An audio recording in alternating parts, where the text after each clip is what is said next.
Well, I was originally born in New Jersey, lived several places around the country, and then landed in Atlanta, Georgia. Just a little over a year and a half ago, we decided it was time to get out of the city. And the house we had wasn't big enough for a studio, which was really a priority. So we found this house in Fletcher and we moved.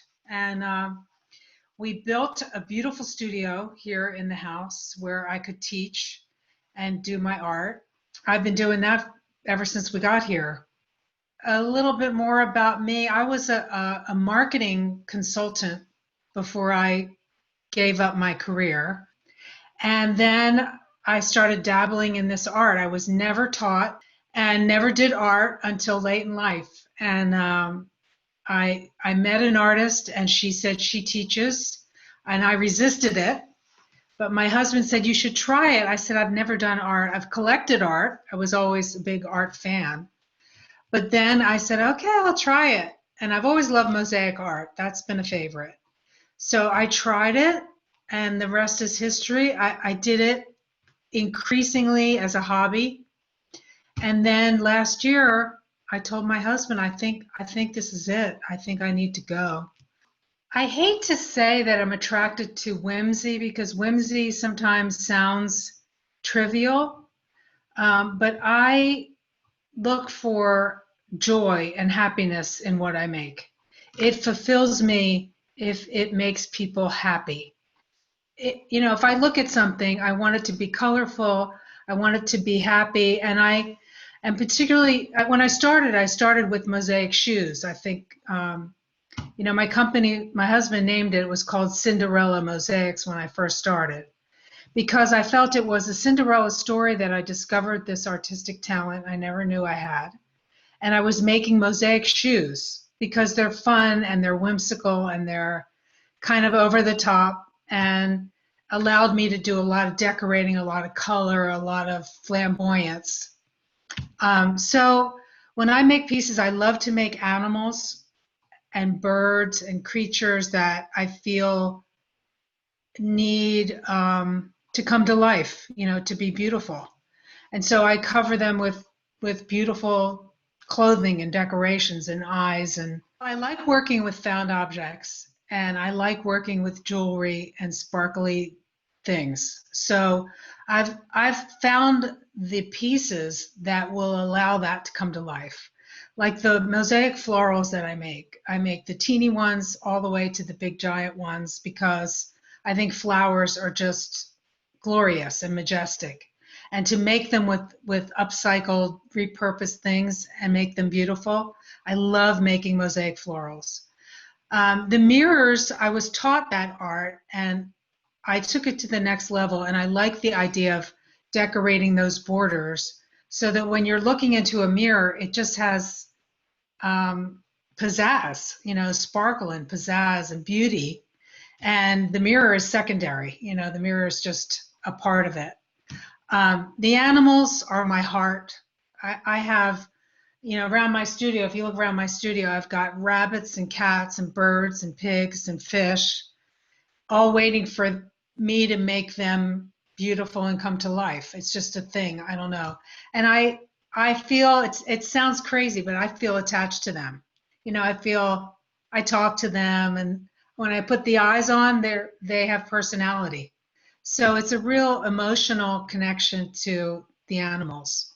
And then I've tried my hand at other things. I've made wall plaques, I've made faces, and I want to challenge myself and keep going. I want to keep making things that are not easy for me.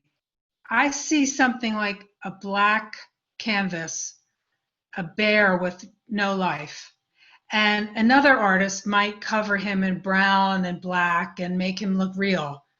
My tendency, my love, is to make him a fantasy bear, so sparkly and interesting and smiling and, just bringing joy, bringing fun. That's my style. I've made a lot of things out of heirloom jewelry that people have had. I was very proud of a piece that a woman came to me with a bunch of her mother's jewelry. She was just put in a nursing home.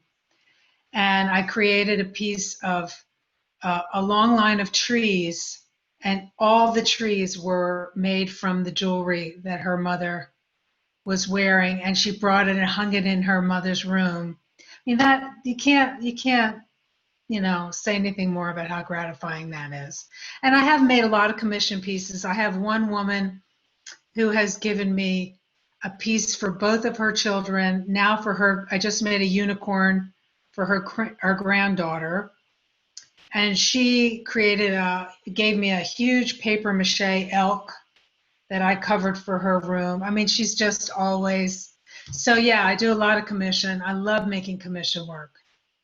I have workshops of different kinds. I have a workshop for the ladies in hats and the big beautiful birds, which are about 17 inches long. And so that's one workshop. I do birds and other creatures, which is where you can cover any kind of animal. I do mosaic florals, which are kind of signature. I do jeweled mirrors or jeweled treasure boxes. That's one workshop. And I think those are the main ones. And it's usually 2 days.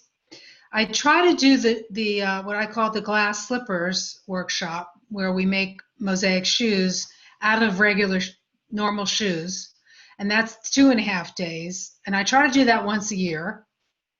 And I take beginners all the way through to advanced people. It's so much fun. And, for the most part, I supply pretty much everything.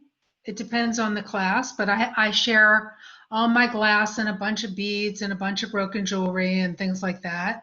And we have a ball, we have a great time. I do have 2 workshops available online on my website, DebraMagerMosaics.com, how to make a mosaic floral and how to make a jeweled mirror or treasure box. They're both available online for purchase, and you will have access to them for the rest of your living days. This art has given me so much joy and so much helped my self-esteem. It helped me feel like what was in me creatively had a showcase, had a place to come out. And when I see people come into my workshops, I want to bring that to them too. And so I'm very encouraging, and I'm very lighthearted about the way I teach.